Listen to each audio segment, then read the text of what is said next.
হযরত জিবরাইল আমিন বললেন, ইয়া রাসূলুল্লাহ, ইয়া হাবিবাল্লাহ, কিছুক্ষণ আগে আল্লাহ পাকের জাহান্নামটাকে আমি পরিদর্শন করে এসেছি।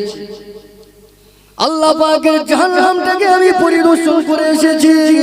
আল্লাহ পাকের জাহান্নামের কথা, আমি আল্লাহ পাকের জাহান্নামের কথা ইদানিং পর্যন্ত কানে শুনেছিলাম, কিন্তু আজকে আমি সচক্ষে আল্লাহর জাহান্নাম দেখে এসেছি। আল্লাহ পাকের জাহান্নাম দেখে আমি জিবরাইল, আমার মুখের হাসি বন্ধ হয়ে যায়। কি বলেছি কি বলেছি বলেন কিছু বুঝতে পারছেন? শোনা কিছু যাচ্ছে আওয়াজ না সুর যাচ্ছে? সুর শুনবেন, কি বলছি সেটা শুনুন।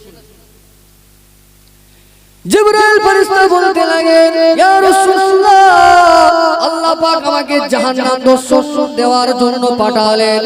আমি জাহান্নামে গেলাম, জাহান্নামের হালাত দেখে, জাহান্নামের ভয়াবহ অবস্থা দেখে আমি জিবরাইল, আমার মুখের হাসি বন্ধ হয়ে যায়। এখন বলুন, ফেরেশতারা জাহান্নামে যাবে? যাবে ফেরেশতারা? যাবে? ফেরেশতারা জাহান্নামে যাবে না। রাস্তায় যে কুকুরগুলো ঘোরে এরা কি জাহান্নামে যাবে? কুকুর যাবে না।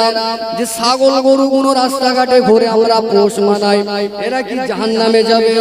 যাবে না। কোন ফেরেশতার জীবনে গুনাহ আছে বলে মনে হয়? গুনাহ নেই। তাহলে যে জিবরাইল ফেরেশতা জাহান্নামে যাবে না, যে জিবরাইল ফেরেশতার জীবনে গুনাহ নাই, সেই জিবরাইল ফেরেশতা জাহান্নামের ভয়ে নবীর সামনে এসে যদি কাঁদে, আমরা মানুষ, আমরা জাহান্নামে যাব না? যাব না। আমরা জাহান্নামে যাব।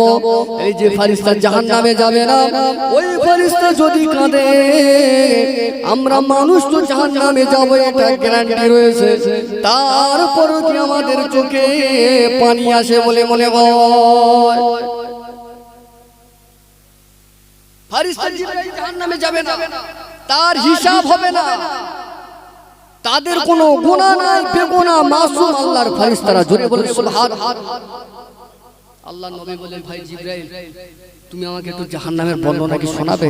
কেমন তুমি তার দৃশ্যটুকু দেখে? জিবরাইল ফেরেশতা বলতে লাগেন, ইয়া রাসূলুল্লাহ, ইয়া হাবিবাল্লাহ, আল্লাহ যখন আমাকে জাহান্নামে পাঠায় দর্শনের জন্য, আমাকে যখন জাহান্নাম দেখতে পাঠিয়ে দিয়ে দিলেন, আমি যখন জাহান্নাম দেখতে গেলাম, ওই জাহান্নামের আগুনটাকে আল্লাহ পাক প্রথমে 1000 বছর ধরে জ্বালালেন। একটা মানুষ যদি 1000 বছর ধরে একটা জায়গায় আগুন জ্বালায়, কত দূরে যেতে হবে না। ধান যখন সেদ্ধ শুকনো করা হয়, ওই ধানের চুলা যদি 2 ঘন্টা ধরে জ্বলে, ওর নিচের হালাত কি হয় জানেন তো? জানা?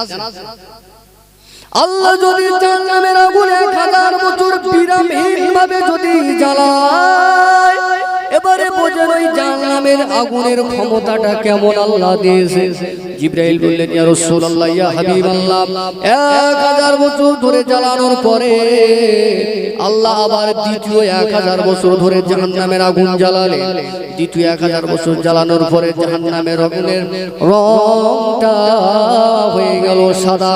আল্লাহ পাক আবার দ্বিতীয় 1000 বছর ধরে জাহান্নামের আগুনকে জ্বালালেন। জ্বালানোর পরে জাহান্নামের আগুনের রংটা হয়ে গেল কালো। অর্থাৎ জাহান্নামের আগুনটা আল্লাহ পাক 3000 বছর ধরে জ্বালানোর পরে জাহান্নামের আগুনের সুপ্রিম পাওয়ার ক্ষমতা হয়েছে, জাহান্নামের আগুনের রং হয়ে গিয়েছে কালো। আর এই জাহান্নামের আগুন দেখে 3000 বছর ধরে জ্বালানো ভয়ঙ্করের আগুন দেখে আমি জিবরাইল, আমার মুখের হাসি বন্ধ হয়ে গিয়েছে। ও আমার ভাইরা, আল্লাহ কুরআনুল কারীমের ভিতরে বললেন, ইন্নাহু মাইয়াতি রাব্বাহু মুজরিমান ফাইন্না লাহু জাহান্নাম লা ইয়ামুতু ফিহা ওয়া লা ইয়াহইয়া। মন রব্বুল আলামিন 15 নম্বর সূরা আল-নামল, সূরা তাওবা, সূরা তাওবার মধ্যে আল্লাহ পাক বললেন, ইন্নাহু মাইয়াতি রাব্বাহু মুজরিমান, যারা নিশ্চয় অপরাধ করে পাপের বোঝা মাথায় নিয়ে আল্লাহর সামনে আসবে, আল্লাহ পাক বললেন ফাইন্না লাহু জাহান্নাম, আমি আল্লাহ রেখে দিয়েছি 3000 বছর ধরে জ্বালানো জাহান্নামের আগুন। কোন আগুন? আগুনের ভয় জিবরাইল ফেরেশতা করেছে। এখন কারো যদি বলা হয় 2 লাখ টাকা দেব, ধানের চুলার ভিতর থেকে একটু গোসল করে আসতে হবে, যাবে বলে যাবে? ধানের চুলো মানে ধান জ্বালায়, ধান সেদ্ধ সেদ্ধ করে ওই চুলোর ভিতরে আগুন যখন জ্বলবে বলা হবে 2 লাখ টাকা দিয়ে গোসল করে এসো, যাবে? কেন যাবে না? পুড়ে যাবে, মারা যাবে, আমার 2 লাখ টাকা জীবন চলে যাবে। সামান্য দুনিয়ার আগুনের ভয়ে 2 লাখ টাকার মায়া ত্যাগ দিতে পারে বাবা। জাহান্নামের আগুনের শুরু আছে, শেষ নেই। সেই জাহান্নামের আগুনের সমাজের মানুষ ভাবে মুনি সাহেবরা বস্তা হুজুর ভয় দেখাচ্ছে, হুজুরেরা সব পাগলের ভয় দেখাচ্ছে। আসলে পাগল আমাদের হালাতটা ঠিক এমনটাই হয়ে গেছে। আল্লাহ নবী বললেন ও ভাই জিবরাইল, জাহান্নামের বর্ণনা আমাকে কি একটু দেওয়া যাবে? হযরত জিবরাইল আমিন আলাইহিস সালাম বলতে লাগেন ইয়া রাসূলুল্লাহ, ইয়া হাবিবাল্লাহ, জাহান্নামীরা জাহান্নামের আগুনে পুড়ে পুড়ে পুড়ে, এই হাদিস শরীফটা আপনি মুসলিম শরীফের ভিতরে পেয়ে যাবেন। জাহান্নামীরা জাহান্নামের ভিতরে পুড়ে পুড়ে পুড়ে গায়ের চামড়া 40 হাত মোটা হয়ে যাবে। কত হাত? 40 হাত। আপনারা প্রশ্ন করবেন কেন 40 হাত চামড়া মোটা হবে? প্রশ্ন আসতে পারে নাকি? প্রশ্ন আসতে পারে? 40 হাত কেন গায়ের চামড়া মোটা হবে? আল্লাহর নবী বলতে চেয়েছেন মানুষেরা বেশি কষ্ট ভোগ করে চামড়াতে। একটা মানুষের গা যদি কেটে যায় জ্বালা করে শরীরের মধ্যে না চামড়ার উপরে, চামড়ায় তো। আল্লাহ পাক এই কারণে জাহান্নামীদের 40 হাত গায়ের চামড়া পুরো করে দেবে।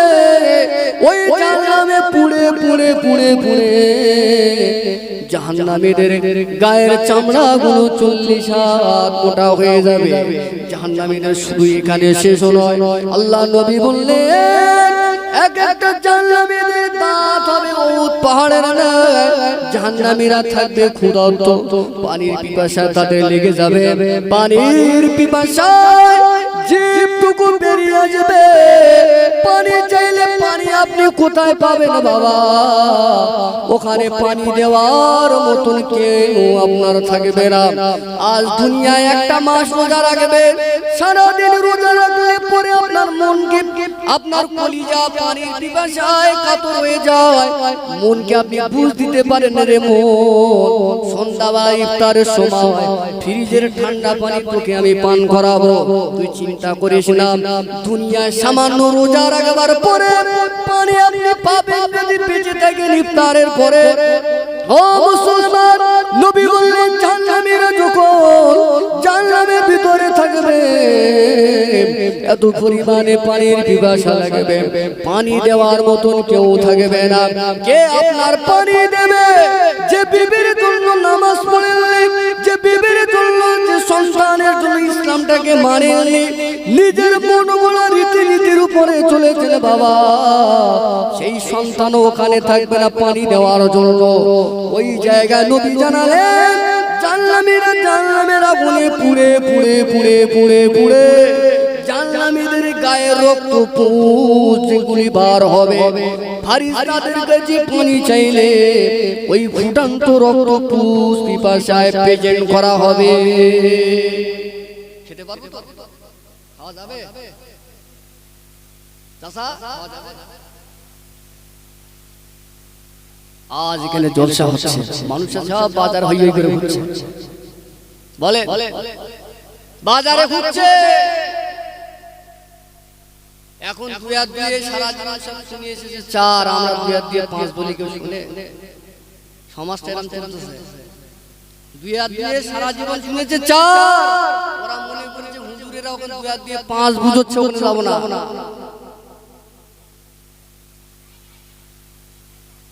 অতএব আমার বাবাজি ভাই, মহান আল্লাহ পাক পবিত্র কোরআনুল কারীমের ভিতরে বললেন, বিসমিল্লাহির রহমানির রহিম, ইয়া আইয়ুহাল্লাযীনা আমানু তাকুল্লাহা হাক্কা তুকাতিহি ওয়া লা তামুতুন্না ইল্লা ওয়া আনতুম মুসলিমুন। মহান আল্লাহ আয়াতের মধ্যে বললেন, এই বান্দার নারী আর পুরুষ, তোমরা যারা আমি আল্লাহ পাক আমাকে রব বলে মেনে নিয়েছো, আল্লাহ বলে মেনে নিয়েছো, আমি আল্লাহ পাক তোমাদের জানালাম, তোমাদের কলিজার ভিতরে আমি আল্লাহ আমার ভয়ের স্থানটা সেটিং করা লাগবে।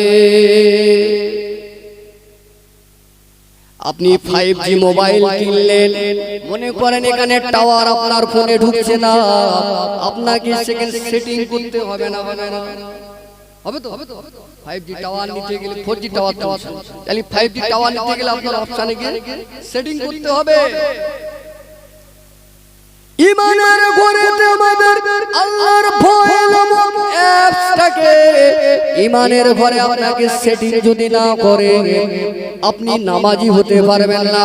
আপনার কলিজার ভিতরে আল্লাহর ভয় না থাকলে, মউতের ভয় না থাকলে, আযাবে জাহান্নাম, কোন জাহান্নাম, যে জাহান্নামের বর্ণনা এতক্ষণ দিলাম, এই জাহান্নামের ভয় যদি না থাকে, ও মুসলমান, আমি কেন কাবার ইমাম যদি এসে ওয়াজ করে সমাজ পরিবর্তন হবে না?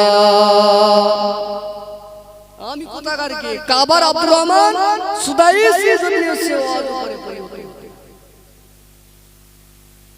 আপনি যে পাত্রটুকু পানি দিয়ে যাবেন মরুভূমি থেকে বাড়িতে, সেই পাত্রটাকে আগে ফুটো আছে কি? যদি ফুটো থাকে তো আপনি দুর্গম জায়গা থেকে কষ্ট করে পানি আনলেই গন্তব্য জায়গায় গিয়ে দেখবেন সব ফাঁকা। অতএব আমাদের ঈমান নামক পাত্রটা যদি ফুটো থাকে, ওই আব্দুর রহমান সুদাইসের ওয়াজ শুনে বেকার। অতএব ঈমানের যে জায়গা আমাদের চোরালিগুলো রয়েছে, ঈমানের আলে, ক্ষেতের আলে যে জায়গাটায় কেকড়া ভোগ ভরে দিয়েছে শয়তান কেকড়া, সেই ভোগগুলো দিয়ে ঈমানের ক্লাস, তাহলে ঈমান নামক পানি আপনার পাত্রতে থাকবে, নইলে সব বেকার। ও আমার ভাইরা, ভুল আমার বুঝবেন না। আল্লাহ নবী আমার মদিনার মসজিদে নববী শরীফে নবী আমার সাহাবায়ে কেরামদের নিয়ে ওয়াজ করে। এমন সময় নবী পাক আমার কানেতে একটা শব্দ শুনতে পেলে, আল্লাহ নবী শব্দটা শোনার পরে সাহাবীদেরকে জিজ্ঞাসা করলেন, ও সাহাবারা, বাবারা, তোমরা কি কোনো আওয়াজ শুনতে পেয়েছো? আল্লাহ নবী সাহাবীরা বললেন, ইয়া রাসূলুল্লাহ, না আমরা শুনতে পাইনি। আল্লাহ নবী বললেন, ও আমার সাহাবীরা, কিছুক্ষণ আগে জাহান্নামের সবথেকে নিচে একটা পাথর পড়ার আওয়াজ আমি শুনতে পেয়েছি। সাহাবীরা বললেন, ইয়া রাসূলুল্লাহ, ওই পাথরটা কিসের পাথর? কেন ওই পাথরটা জাহান্নামে গিয়ে পড়লো? আল্লাহ নবী আমার বললেন, সাহাবীরা, আজ থেকে ৭০,০০০ বছর আগে আল্লাহ একটা জাহান্নামে পাথর ঠেলে দিয়েছিলেন, পাথরটাকে জাহান্নামের দিকে ঠেলে দিয়েছিলেন। ওই পাথরটা ৭০,০০০ বছর আগে কিংবা ৭০ বছর আগে ফেলা হয়েছে। আজকের ওই পাথরটা জাহান্নামের নিচে এসে পড়েছে। এখনো বলেন, জাহান্নামটা কত বড় গভীরতা? একটা পাথর যদি পৌঁছাতে ৭০ বছর কিংবা ৭০,০০০ বছর যদি সময় লাগে, ওই জাহান্নামটা কেমন এবারে ভাবে। আমার ভাইজানেরা, এলাকায় আজ থেকে ৪ বছর আগে করোনা ভাইরাসের ভয়ে মাথায় মাস্ক, আমরা মাস্ক পরে ঘুরেছি, রাস্তাতে আমরা চলি পুলিশের ভয়ে মাথায় হেলমেট দিয়ে, বাড়িতে কলপসের গেটেতে আমরা তালা লাগাই চোরের ভয়ে, মা বোনেরা মুরগির শিয়ালের হাত থেকে মুরগির ঢোপেতে দরওয়াজা দেয় আপনার শিয়াল বন বিড়ালের ভয়ে। এবারে বলে পুলিশের ভয়ে যদি মাথায় হেলমেট ওঠে, করোনা ভাইরাসের ভয়ে যদি মুখে মাস্ক পরতে পারি, চোরের ভয়ে যদি কলসের গেটেতে যদি তালা লাগাতে পারি, বন বিড়াল শিয়ালের ভয়ে যদি মুরগির ঢোপে যদি দরজা লাগাতে পারি, শয়তান ইবলিসের ভয়ে জাহান্নামের ভয়ে ঈমানের ঘরে তালা দেওয়ার দরকার আছে না নাই? আছে?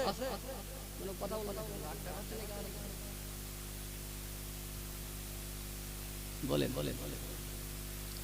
চোর আপনার বাইক চুরি করে নিলে মেহনত করে দ্বিতীয়বার বাইক আপনি কিনতে পারবেন আল্লাহ চাইলে। না যাবে না? যাবে তো? বন বিড়াল যদি মুরগি যদি নিয়ে চলে যায়, আবার নতুন মুরগি এনে ঢোপটাকে সাজাতে পারবেন আল্লাহ চাইলে।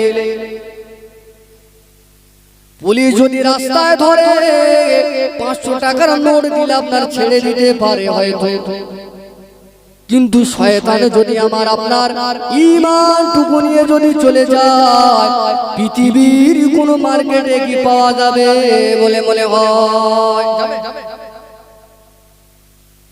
আমরা কি ঈমান যা যাকে আমার টাকা দরকার। আর সমাজ এমন চলছে, একে চন্দ্র দুয়ে পক্ষ, টাকা দাঁড়াতে সব তার পক্ষে। তিনে নেত্র চারিবে, টাকা যার আছে তার কোনো নেই ভেদাবে। পাঁচে পঞ্চমান ছয় ঋতু, টাকা থাকলে সে বেটা চোর হলেও নাকি? নয় নবগ্রহ 10 দিন, টাকা থাকলে থানার বড় বাবু, এলাকার প্রধান, জজ, ব্যারিস্টার, সুপ্রিম কোর্টের উকিল, ভুল হলেও সব ভুল হলেও ঠিক ঠিক হচ্ছে। টাকা দিয়ে দুনিয়ার জমিনে সবার মুখ আপনি বন্ধ করতে পারবেন।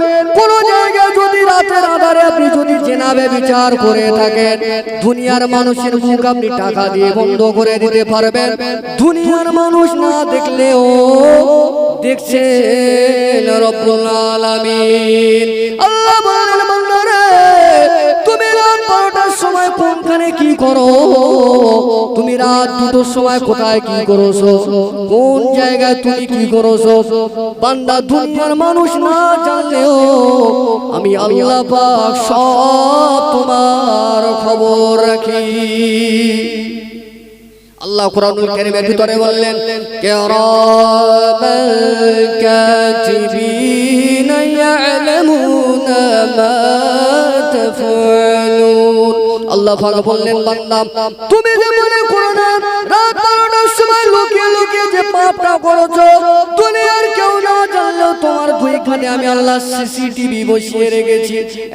একটা সিসিটিভির নাম হলো কিরামান, অপরটার নাম হলো কাতিবিন। তোমরা যা কিছু করো ওই সিসিটিভির ভিতরে ভিডিও সহ অডিও লোড হয়েছে। এলাকায় যা সিসিটিভি চলতেছে ওই সমস্ত সিসিটিভিতে আপনার শুধু ভিডিও দেখা যায়, তাই তো? আপনি সাউন্ড শুনতে পাবেন। আর আল্লাহ যে সিসিটিভি আমাদের দুই কাঁধে রেখেছে, ভিডিও সহ অডিও হবে, সাউন্ডও হবে, ভিডিও হবে। আমরা ভাবছি আমরা খুব চালাক, আল্লাহ বলছেন না, তোমরা কি শোনা? প্রাণীর মধ্যে সবথেকে আমি আল্লাহ দুর্বল করে পাঠিয়েছি মানুষ। সৃষ্টির মধ্যে সবথেকে দুর্বল কমজোর করে আমি আল্লাহ পাঠিয়েছি। একটা হাতি জানে দিনে শুধু একটা হাতি 90 লিটার পানি খায়। কত লিটার বললাম? আপনি গুগলে চলে যান, সার্চ করে দেখেন, শুধু 90 লিটার তার খোরাক লাগে, 90 কেজি। একটা হাতি, হাতির মতো শক্তি আমাদের গায়ে আছে, তার থেকে তো দুর্বল। একটা শাবালিকা বাঘ, একটা সিংহ দিনে 40 কেজি গোশত খায়। আপনি ক কেজি খান? কতটা খান আপনি? একটা সিংহ একটা বাঘ 40 কেজি গোশত খায়। তাদের থেকে শক্তিশালী কি আমরা? না। কিন্তু এই শক্তিশালী প্রাণী তার নাকের ভিতরে নাক ফোড়ায় কে? মানুষ নাকি? সিংহর নাকে দড়িটা বাঁধে কেরা? মানুষে বাঁধে। বাঘের নাকে দড়িটা বাঁধে কে? মানুষে বাঁধে। গরুর নাকটা ফোড়ায় কে? মানুষে ফোড়ায়। ওদের গায়ে আল্লাহ জোর দিয়েছে, মানুষের গায়ে সে ক্ষমতা নাই। আল্লাহ বললেন বান্দারে এত দুর্বল তুমি ঠিকই, তোমার উপরে যদি আমি আল্লাহ বুদ্ধি নামক রহমত যদি না দান করতাম, ওই হাতির নাকের ভিতরে নাকাল তুমি পরাতে পারতে না। এবার বাংলারা এই বুদ্ধি নিয়ে বেশি বাহাদুরি করবে না, বাংলা এই বুদ্ধি নিয়ে বেশি ফকরবাজি করবে না দুনিয়ায়। ওয়া মাকারু ওয়া মাকারাল্লাহ আল্লাহু খায়রুল মাকিরিন। আমি আল্লাহ পাক হলাম সব থেকে তোদেরকে আমি আল্লাহ পাক তোরা যে নিজেদেরকে চালাক চতুরবাজি মনে করেছি, আমি আল্লাহ পাক যদি একবার চালাকি তোদের সঙ্গে শুরু করি, দুনিয়ায় কোনো কুল খুঁজে পাবি না। আমরা সবসময় দুনিয়া দুনিয়া দুনিয়া, এই সামান্য বুদ্ধি সামান্য জোরে সামান্য জমির নিয়ে সামান্য একটা সীমানা নিয়ে সামান্য একটু জায়গা নিয়ে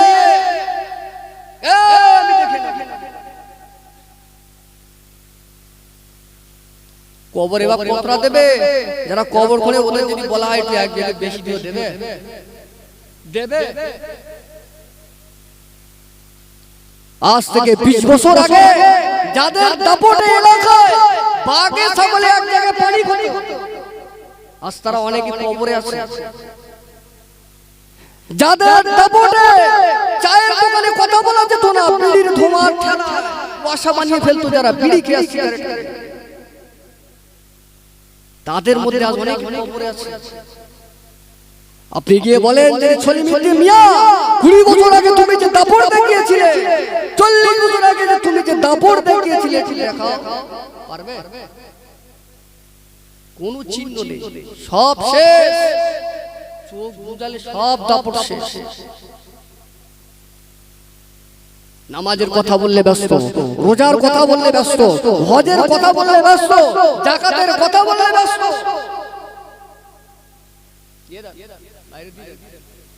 জামাতের কথা বলে নামাজের কথা বলে ব্যস্ত। আপনি মিয়া আপনি এত ব্যস্ত কিসের? আপনার থেকে আজরাইল আপনাকে নিয়ে বেশি ব্যস্ত। 10 এর দিকে চালু করে দেন, 10 এর দিকে 7:50 15 এর দিকে দেন। ফরজ নামাজ হয়ে গেল 15 এর মধ্যে দিয়ে দেন।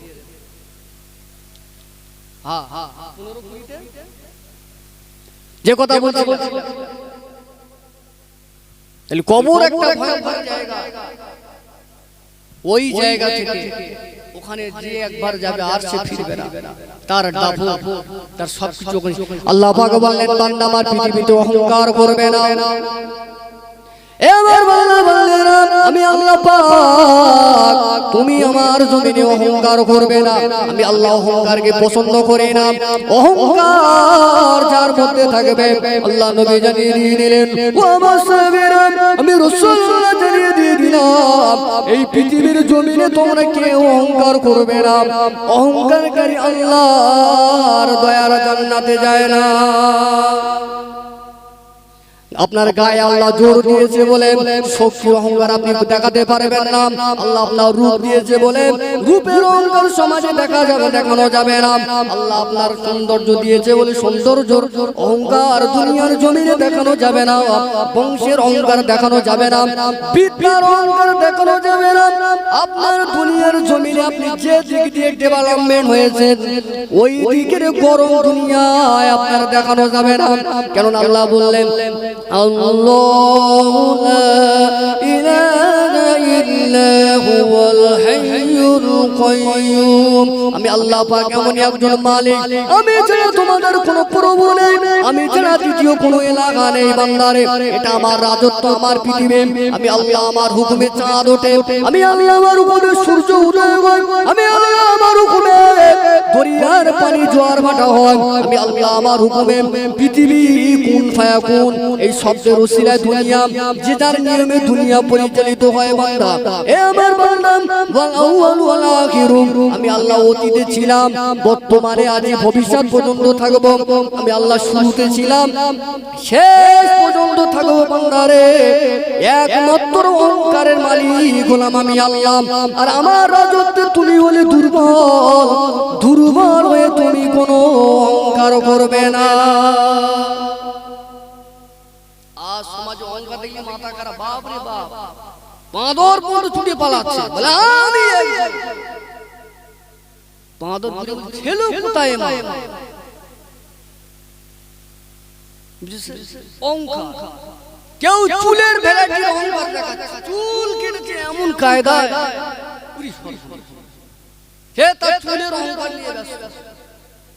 মায়েরা বেটিরা তারা এমন ভাবে মাথায় বক্সাট মারতেছে, ভুরুসে পর নেল পালিশ আর ঠোঁট পালিশ এমন পালিশ করতেছে, আর জামাগুলো তুলতে তুলতে এমন একটা জায়গায় নিয়ে যাচ্ছে আমার মন কেউ পারবে, সে তার অহংকার নিয়ে ব্যস্ত।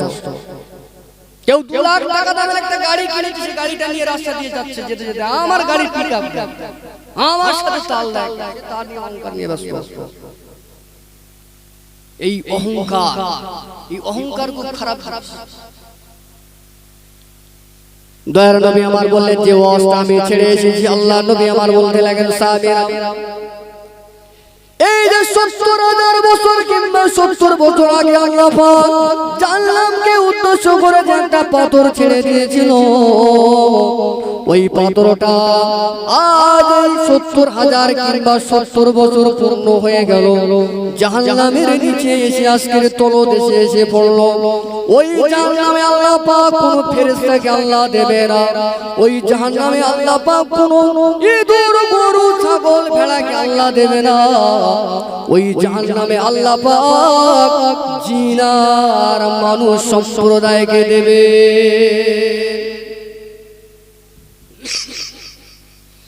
আল্লাহ নবী আমার আল্লাহ পাকের কুরআনুল কারীমে বললেন, ইয়া আইয়ুহাল্লাযীনা আমানু কু আনফুসাকুম ওয়া আহলিকুম নারা।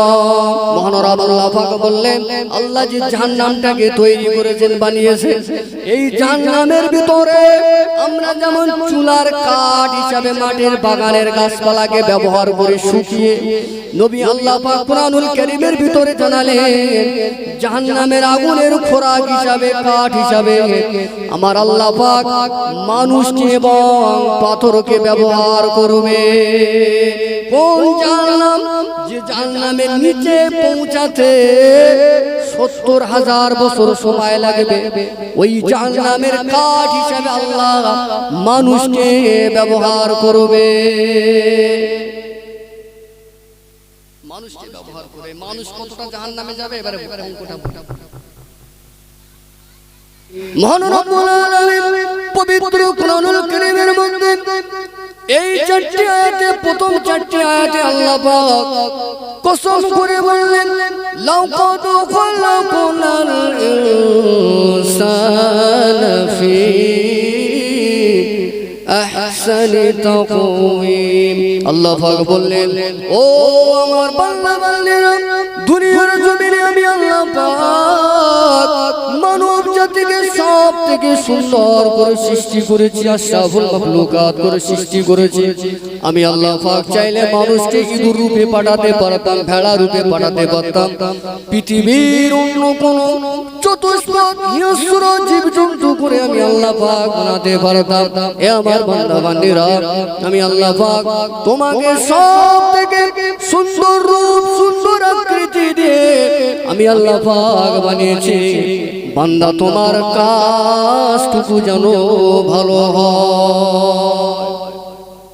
আপনি আপনার ছেলেটাকে, আপনার মেয়েটাকে নামি দামি ইংলিশ মিডিয়ামের স্কুলে দেন, একটা আশা থাকে না? থাকে। মাদ্রাসায় দিলেন, ছেলে আলেম হবে, মুখ উজ্জ্বল হবে, মাথা উঁচু হবে, এই নিয়াত নিয়ে ছেলেটাকে মাদ্রাসায় দিলেন। আপনি একটা বড় বিজনেসে লাগলেন, বিজনেস আপনি করতে লাগলেন, আপনার বিজনেসের পিছনে একটা আশা রয়েছে, ভালো অর্থ কামাবো। ও মুসলমানেরা, দুনিয়ার জমিনে আমি আপনি আমরা সবাই প্রত্যেকটা কাজের পিছনে আশা নিয়ে লাগি। কিন্তু আল্লাহ পাক বললেন, বান্দা আমার হাজার হাজার মাখলুকাত রয়েছে, হাজার হাজার সৃষ্টি রয়েছে, তাদেরকে এত সুন্দর রূপ আমি আল্লাহ দেইনি। কেউ চার পায়ে হাঁটে, কেউ পা দিয়ে তুলে তুলে খায়, কেউ আপনার ডাইরেক্ট সরাসরি মুখ দিয়ে তুলে খায়। আমি আল্লাহ পাক বান্দা তোমাকে এত সুন্দর করে সৃষ্টি করলাম, আমি আমারও একটা আশা রয়েছে, সেই আশাটা হলো ওমা খালাকুতুল জিন্না ওয়াল ইনস ইল্লা লিয়াবুদুন। বান্দারে আমি আল্লাহ পাক আমার আশাটা হলো আমার পৃথিবীতে তোমরা আমার ইবাদত বندگی করবে। সুবহানাল্লাহ। কি করার জন্য বানিয়েছে? ইবাদত করার জন্য। কথা বলুন, ইবাদত। ও আমার ভাইরা, নওজোয়ানেরা, যুবকেরা, মা ও বোনেরা, এখনই যদি আমার আপনার যদি মওত হয়ে যায়, যে যার মতো সবাই চলে আসবে, এসে বলবে আর দেরি করা যাবে না, দাফনের ব্যবস্থা করে দাও। এখনই যদি আমার আপনার মওত হয়ে যায়, কবর নামক জায়গায় যদি দিয়ে আসে, আমাদের যা ঈমান, আমাদের যা আমল, আল্লাহ পাকের কাছে নাজাত পাবো বলে মনে হয়। কবে আমরা আমল করব? আপনি জানেন আপনার এই জীবনের, দুনিয়ার জীবনে বেঁচে থাকার মূল্য কত দামি? কিতাবটার নাম নোট করে, কিতাবটার নাম হলো তারিখুত তাবারি। এই তারিখুত তাবারি নামক কিতাবের ভিতরে এসেছে একজন আল্লাহর ওলি বান্দা এরকম কবরস্থানের পাশ দিয়ে হেঁটে হেঁটে যায়। একজন আল্লাহর ওলি বান্দা একটা কবরের পাশ দিয়ে হেঁটে হেঁটে যায়। এমন সময় দেখতে পেলেন ওই কবরের ভিতর থেকে কোরআন তেলাওয়াতের আওয়াজ আসে।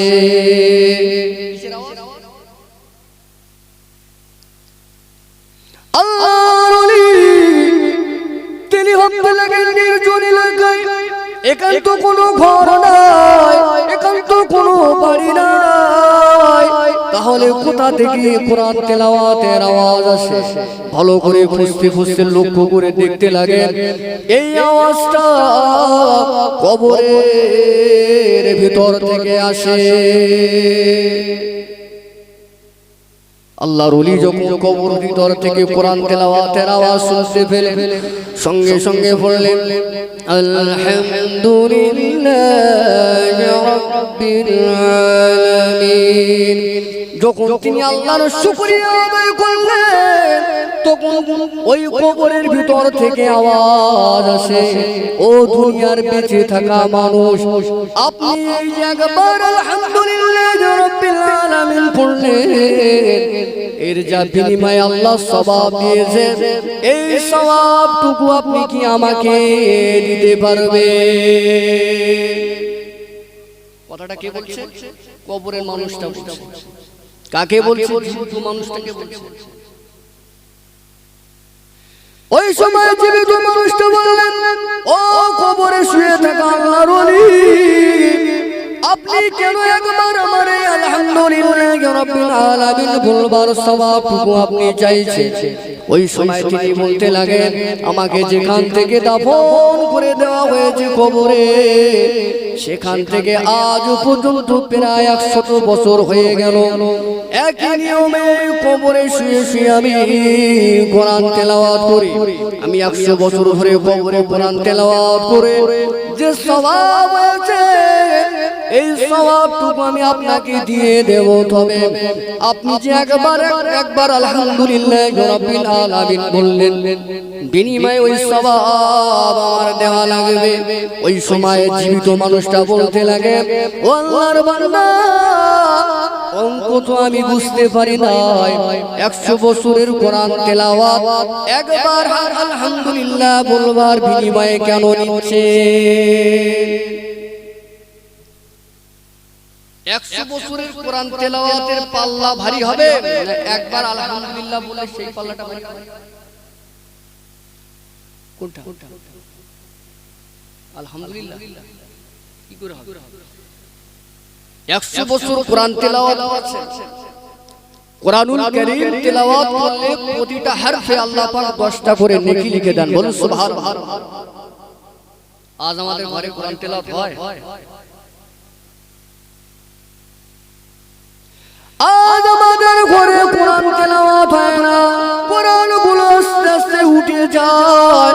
মুসলমানের ঘরের সামনে বিভিন্ন রকমের হাঁড়ি পাওয়া যায়, 16 সাইজের হাঁড়ি পাওয়া যায়, 32 সাইজের হাঁড়ি পাওয়া যায়, 34 সাইজের খাবার হাঁড়ি, রান্নার হাঁড়ি পাওয়া যায়। মুসলমানের ঘরের সামচেটের উপরে কিতাব পাওয়া যায় না। হাঁড়ি আপনার প্রয়োজন আপনি রাখতে পারেন, বিরোধী নই আমি, তবে আপনার কোরআনুল কারীমটা কোথায় গেল? আল্লাহ নবী বললেন, যে ঘরেতে সকালবেলা সন্ধ্যাবেলা কোরআন তেলাওয়াত হয়, ওই ঘরেতে কোনোদিন আসমান থেকে আযাব নামে না। বলুন সুবহানাল্লাহ। ওমর ভাইজানেরা, আজ কোরআনটাকে আমরা খতম পড়ার বই বানিয়ে ফেলেছি। আজ কোরআনটাকে আমরা সকালবেলা মাদ্রাসার মক্তবের বই বানিয়ে ফেলেছি। আজ কোরআনটাকে আমরা কলমাখানির বই বানিয়ে ফেলেছি। আজ কোরআন শরীফটাকে আজকে আমরা মেয়েদের জন্য দেখাশোনার বই বানিয়ে ফেলেছি।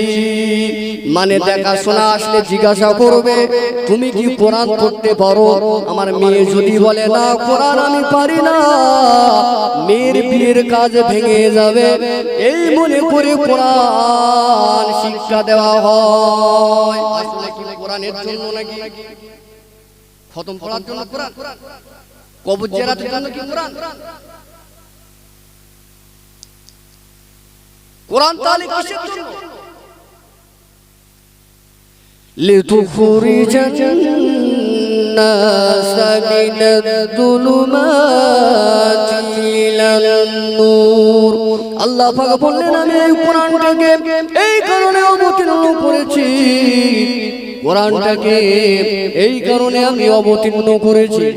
কোরআন মানব যদি মানে, অন্ধকার যেমন আলো দেখায় আলো দেয়, অন্ধকার পথে যেমন আলো দেখায়, লাইট যেমন আলো দেয়, কোরআন শরীফ বান্দার দুনিয়ার জীবনে চলার পথে আলো দেখিয়ে দেবে। বলুন সুবহানাল্লাহ। তাহলে যে কোরআন আমাকে আপনাকে রাস্তা দেখাবে, সেই কোরআন ঘরে পড়া তো দূরের কথা, ঘরের ভিতরে অনেকের মুসলমানের বাড়ি যাওয়া হয়, দেখতে পাওয়া